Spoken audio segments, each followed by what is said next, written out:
Anong gusto mong mangyari? Yung separation nga po na 3 taong kong inano sa kanila, tsaka 13 months. Mandatory yan. Dapat binibigay niyo bago matapos yung Pasko. Opo, sir. Kaya lang. Nabigay niyo ba? Hindi. Hindi po, pero... Kaya finish contract niya February pa. In other words, valid pa rin yung kanyang employment hanggang December 31. And then, January 31, February 24. Bakit kinakailangan pupunta manikluhod na para kunin yung kanyang 13th month? November pa, babalik-balik, nangako kayo, sabi nyo, 1 buwan lang. Balik kami ng December 21, sabi nyo, wala pa sa inyo yung ano. Tapos, nung nalaman ko, nakakuha na yung iba. Tapos, kaya siyempre, ano na rin ako na, lumapit na rin kay Idol Ben Tulfo para humingi ng tulong. Parang nagkakaroon kasi ng palakasan dyan, ma'am. Wala naman ako atraso dyan, ma'am. Lahat naman ng utos sa akin, sinusunod ko sa inyo. Nakikita nyo naman ng dala kong truck dyan kung gaano kalaki. Sir, ganito, magtanong lang po ako sa inyo. Kung sinasabi nyo dyan po, kasi November po kayo nag-end. Kung November po kayo nag-end at nakapagpasiras po kayo, possible nyo na nakapagpasiras. Ma'am, kasi in-on-call ako ni Engineer Romeo eh. Pagka may dadalhin na truck sa sa Ordaneta, tinatawagan ako sa Cavite, sa Batangas kasi nga wala kang umahawak ng truck ko diyan. Kaya ako palagi tinatawagan niya. Ayaw niya kung pag na-resign, ayaw niya hindi niya pinirmahan yung resign ko. Okay, sandali. Okay, Catherine, I think may punto rito si Enrique kasi hindi mo na nalaman yung sinasabing interaction ni Enrique at saka si Engineer. Mas may tiwala si Engineer kay Enrique at wala namang gustong magmaneho raw ng malaking truck ninyo kundi siyang tinatawagan, on call siya. You should be proud of that na parang pag tinawagan niyo siya, pumupunta siya. Oh yes po, Okay. thankful po. Bagay, sir. Kaya lang po, ang sa akin po naman... Ang sa iyo, hindi dapat yan ang kung anong nasusulat sa batas. Kasama natin ngayon ang nagrareklamong truck driver ng Waste Management. Si Enrique Calupas. Magandang umaga sa iyo, Enrique. Magandang umaga din, Idol. Kumusta ka naman? Okay po. Ikaw ba'y nag-resign, or finish contract? Nag-resign ako pero hindi ako pinayagang engineer ko kasi nga walang hawak ng trailer na nahawakan ko. Okay, Tapos so, ginagawa, tinatawagan ako pag may biyahe. okay. In-on-call nila ako. 3 taon na akong mahigit doon sa rin. So in other words, ang trabaho mo rito ay kontrata? Naghahatid po ng bako sa Baguio, sa Ordaneta. Ano hinatid mo? Yung bako, tsaka loader. Bako. Natapos mo bang kontrata mo? Opo, sir. Tapos. Nung matapos mo kontrata mo, ibig mo sabihin, nagtatrabaho ka, regular naman ang sweldo mo? Opo, sir. Or per biyahe ka? Minimum, sir, arawan. So, regular ka, kaya may pasok, kaya walang trabaho, wala. Basta't importante, may trabaho ka. Opo. Kumbaga, kaya wala kang maneho, wala kang delivery, wala kang kung ano man yan, tumatanggap ka minimum. Ay, hindi po, sir. Pagka wala kami pasok, wala rin. Hindi, sabihin, kung wala kang biyahe, kahit nasa opisina ka lang, binabayaran ka kasi hindi mo kasalanan yun. Wala. Parang ganun, kasi minimum ka. Okay, sige. Bumabawi ka na lang ng iyong overtime. Ganun ba? Opo, sir. Anong gusto mong mangyari? Yung separation nga po na 3 taong kong inano sa kanila, tsaka 13 months, hindi ko pa po nakukuha. Siguro, para sa akin, didiretso na kita, ang separation is, ibig sabihin, you were let go with justifiable cause. Parang pinaalis ka na siguro dahil kaya may separation. Pero pang yung sinasabi mo sa akin, Pero sabi mo finish contract ka. Contractual. Sir, yung sa Malabon namin, kasi pagkatapos namin sa Pasig, nilipat kami sa Malabon. Natapos na yung sa Malabon. Ngayon, pina-clearance kami. Okay. Nag-clearance ka ba? Opo, nag-clearance. Nag-clearance ka na? November 21. So wala kang ginawa mo lahat, yung patakaran, nag-clearance Opo, ka. Sir. Yung 13th month mo na lang di mo makuha. Opo, sir. Sige, sa linya ng telepono si Catherine Castillo. Catherine, magandang umaga sa iyo, ma'am. Hello po, good morning po. Good morning din, ma'am. Thank you so much for accepting our call. Ano po itong reklamo po sa amin ang nilapit po ni Enrique Calupas na hindi raw makuha yung kanyang 13th month pay? Tagal niya raw pong hinihiling. Ano po nagiging problema, ma'am?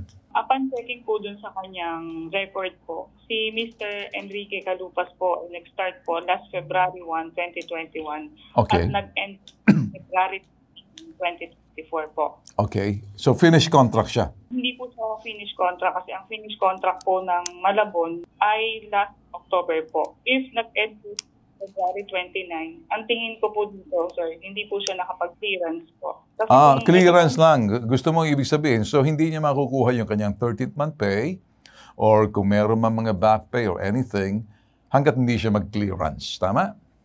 Yes po. Dito naman po, welcome naman po dito. Sa opisina po pwede po sila magpunta. Ina-assist naman po sila. Alright, sige. Linawin po natin, ma'am. So parang gusto mo sabihin, makukuha niya yung 13th month pay niya kung pupunta siya sa office para mag-clearance. Tama? Opo. Bakit po kailangan mag-clearance? Contractual ba siya, ma'am? Project-based employee po kasi sila. So bilang empleyado po, kailangan po kasi clear po sila sa Okay. account. Alright. So entitled din po ba sila sa separation or severance pay? Dito kami po, nagbibigay po naman ng separation Okay. pay. So anong dapat gawin niya para makuha niya separation pay at saka yung kanyang 13th month pay? What must be done?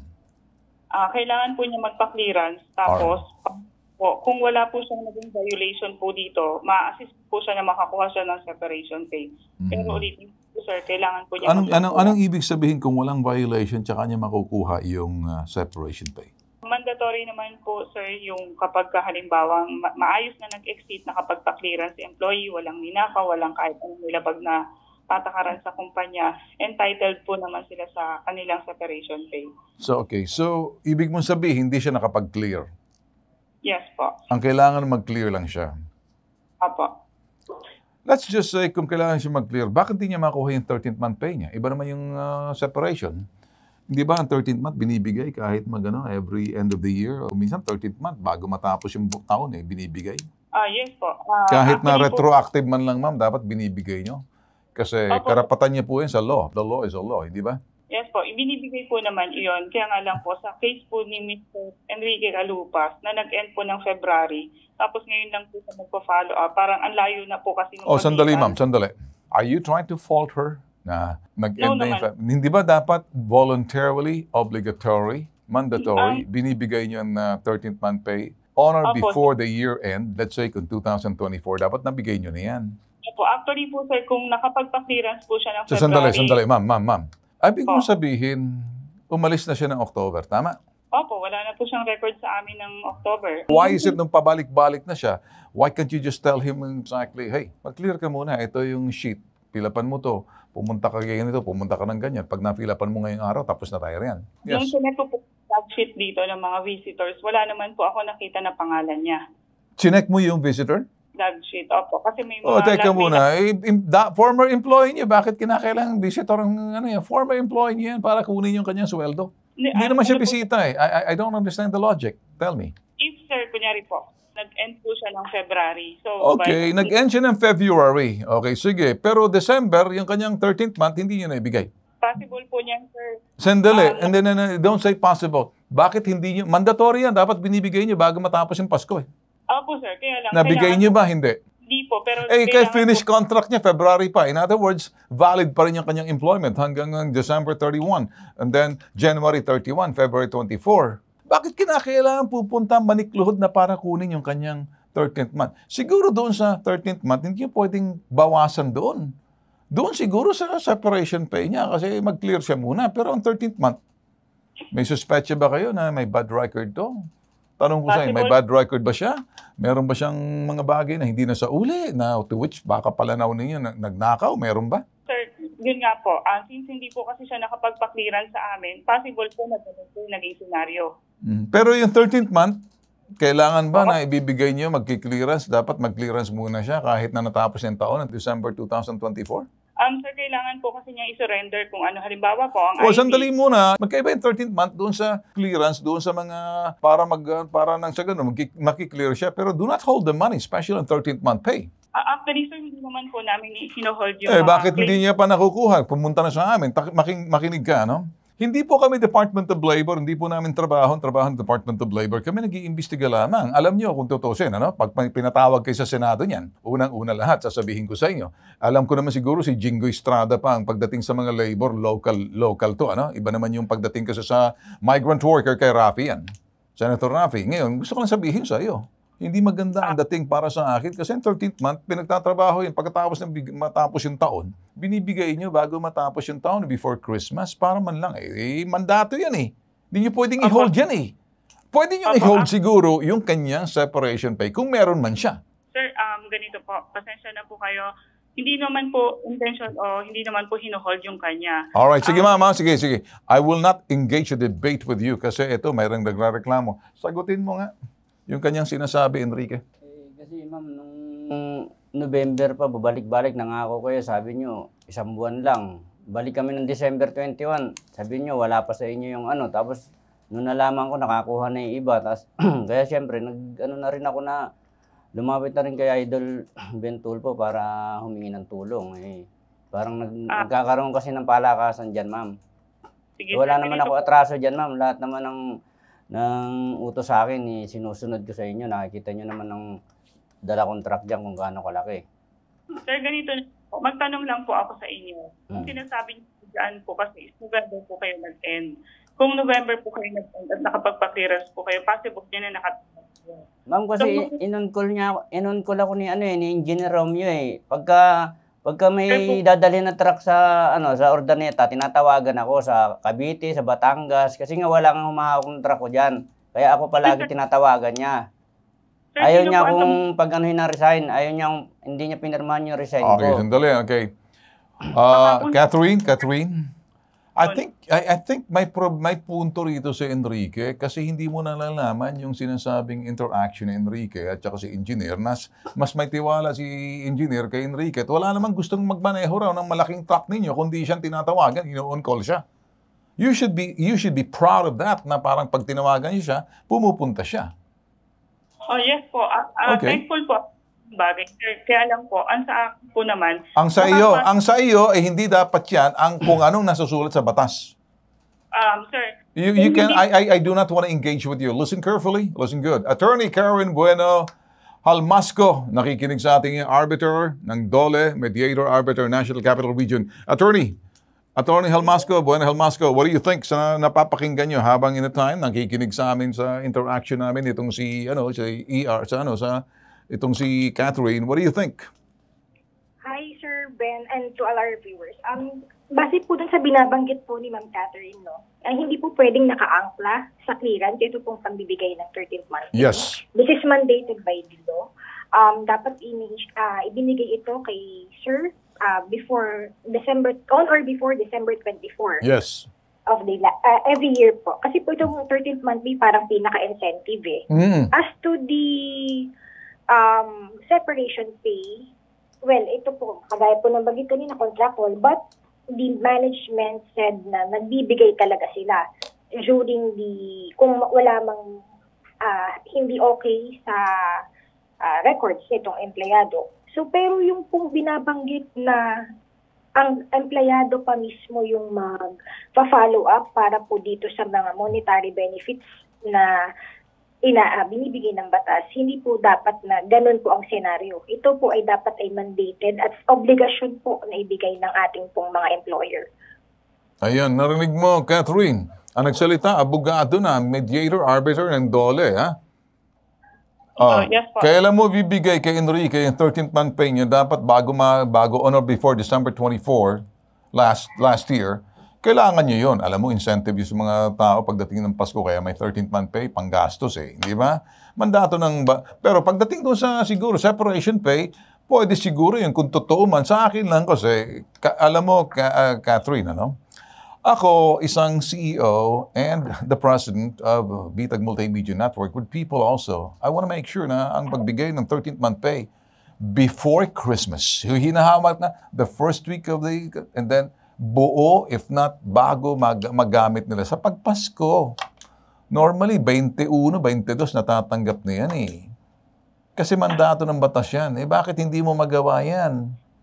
Ano bang problema natin? Pabalik-balik na siya. Manikluhod ba? Dapat lumuhod ba? Magmamakaawa sa inyo? Mali yata yun. So ngayon, I'm now asking you, give him his 13th month pay. Can you do that? Papupuntahin ko sa iyo, wag mo na ipa-clearance yan, wag mo ilagay sa kondisyon na kinakailangan mag-clear siya. Siguro doon sa kanyang, finish contract, Pero finish contract na, tawag ng engineer ninyo dahil siya pinagkakatiwalaan, sumisipot naman siya. That should be a good sign na may tiwala sa kanyang engineer kasi ayaw pahawak ng iba, siya lang. That must be, you should be appreciative pagdating sa bagay na ganyan. So sa akin, the first issue ko, papupuntahin ko sa iyo at ayaw kong bumalik sa akin at makuha niya yung 13th month pay, dapat nung Pasko pa. Patungkol naman doon sa sinasabing gusto ninyo mag-clear, sige, I will let him go there to clear para makuha niya kung ano man makuha niya, isurrender niya. Pero yung 13th month pay, huwag niyang pagkaitan. Can you do that? Sige po, sir. Ipoproseso. Alright, sige. Thank you so much. Nakikinig si Karen Bueno Almasco. Ma'am, ano sa palagay niyo? Ibibigay daw ngayong araw na to. Can you put that on the record, ma'am, na ito sinabi niya, attorney, na ibibigay raw ngayong araw? Yes, sir. I will put that on the record. If ever po na hindi po mag-comply pa din po, despite our talk po ngayon po online, the employee po can proceed and we will assist him po. If ever po na hindi po siya bigyan pa din po nitong employer. Kung sakaling hindi ibigay, ma'am, pero mukhang nag-soften naman si Catherine, na ibibigay naman daw. So, let's give her a chance na medyo ibigay muna. Pero patungkol doon naman sa clearance. Mag-clearan ka. Ha? Ibang bagay. Parang okay na rin yun. Yes po. Catherine, nandiyan ka pa? Nandiyan ka, sir. Catherine?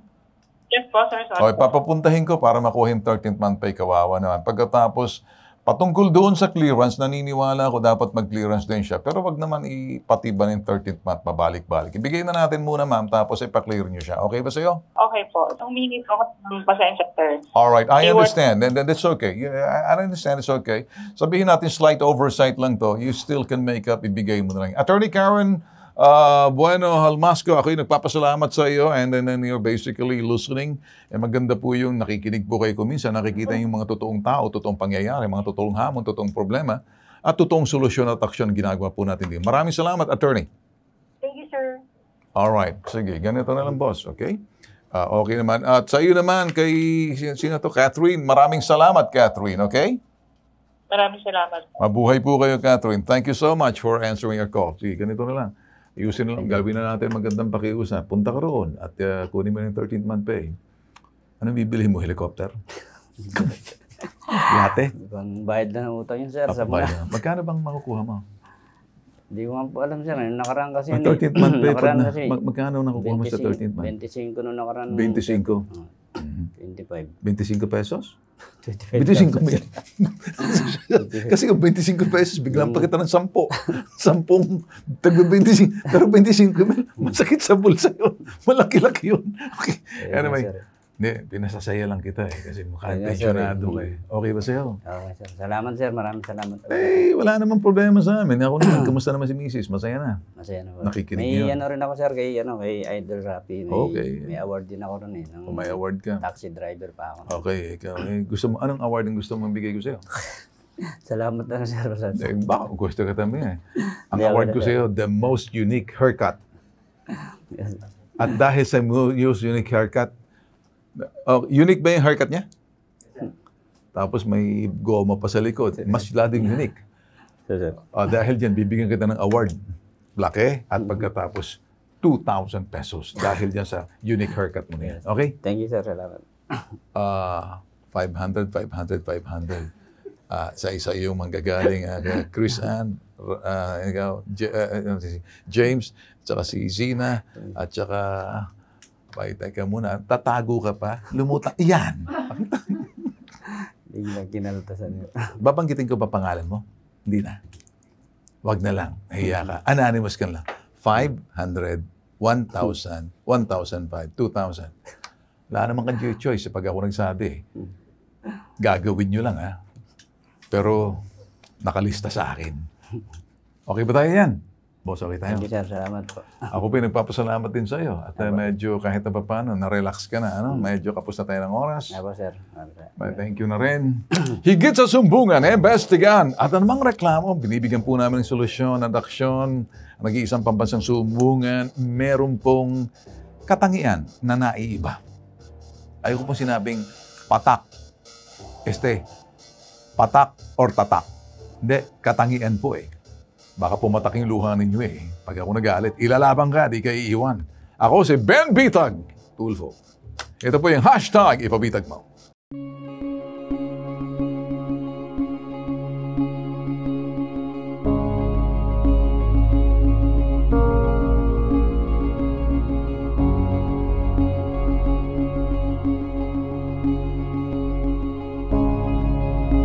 Papasalamat po ako kay Idol Ben Tulfo na binigay niya sa akin na yung 13 months ko dahil po sa natulungan po ako ng bitag. Papasalamat po ako kay Idol Ben Tulfo.